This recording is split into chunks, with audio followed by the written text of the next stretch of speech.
Welcome to another edition of the Mailbag from the workshop this time, and we've got a fair few comments to get through. But before we get through those today, normal parish notices. So, if you haven't subscribed to the channel, why not? Hit the subscribe icon. If you want to be notified when this sort of content or other content hits the channel, that's the bell icon is the one you should be hitting.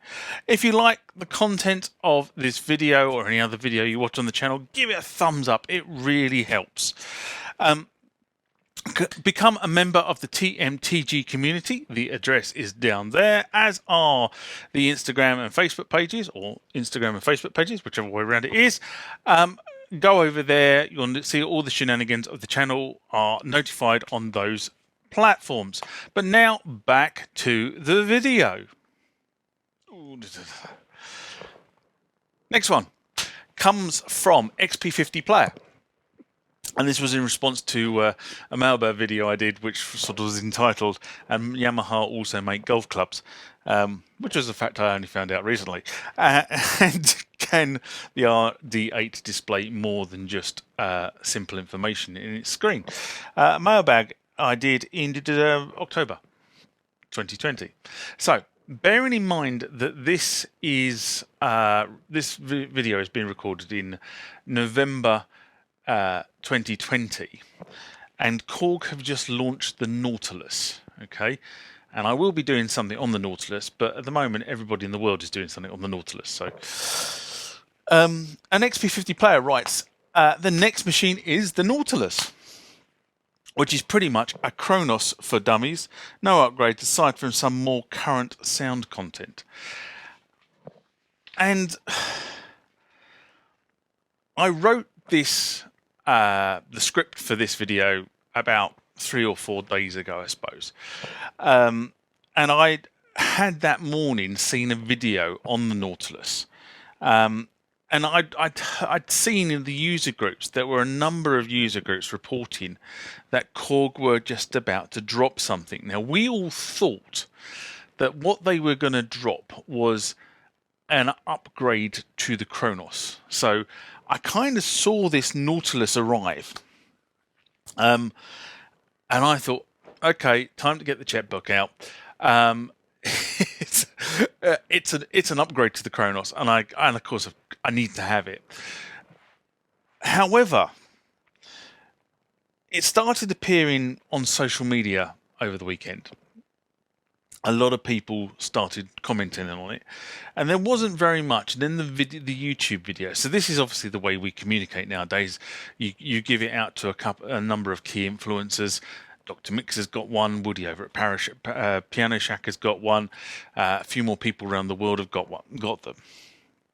And I came across this video of a guy who was doing a sort of, it wasn't a side-by-side comparison with the Kronos, because he didn't have a Kronos, but he was walking through the features and functions of the Nautilus and comparing them to the features and functions of the Kronos. So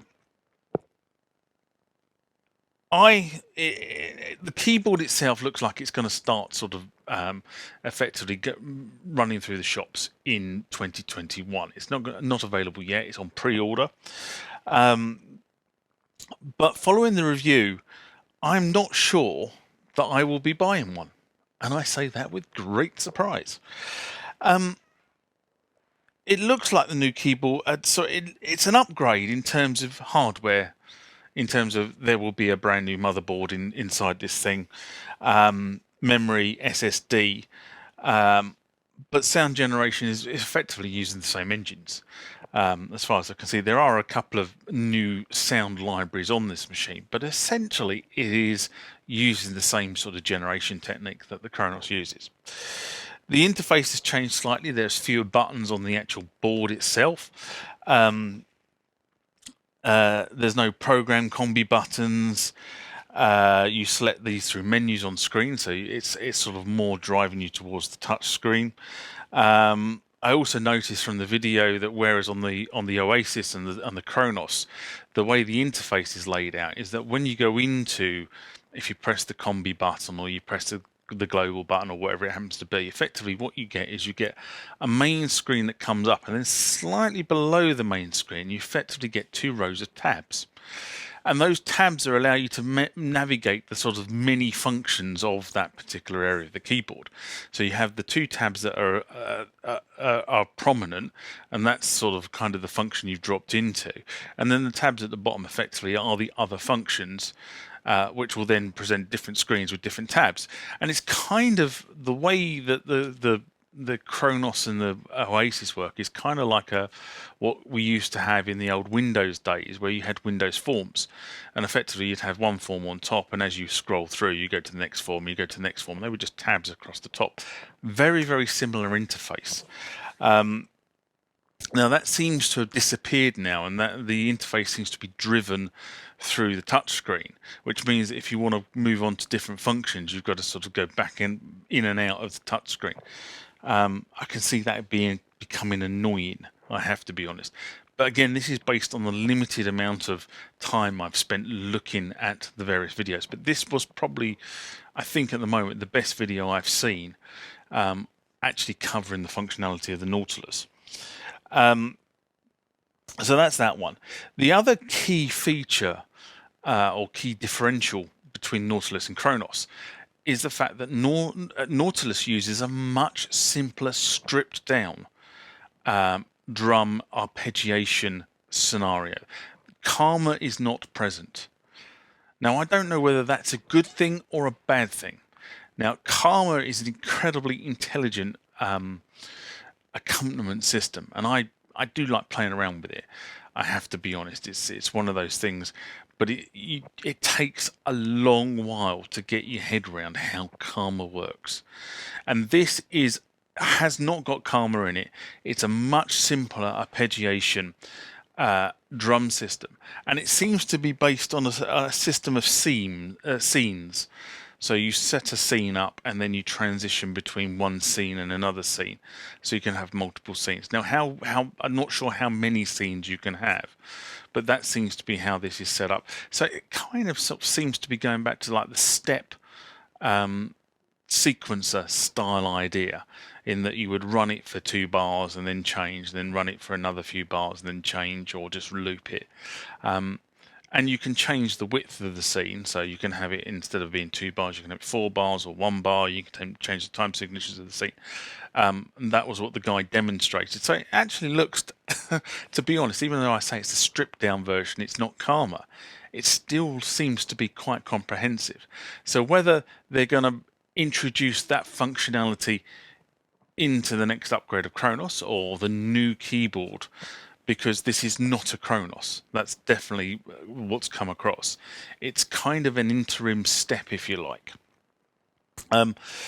So that was really interesting. The next point is it still comes in an 88 full-weighted RH3 keyboard and a 76 and a 61, but the 61 and the 76, so whereas the 88 is almost identical in terms of the sort of wood side ends, the 88 key weighted keyboard, obviously the front splash where the screen is, that's different, but it almost looks like it could be a Kronos 2 88.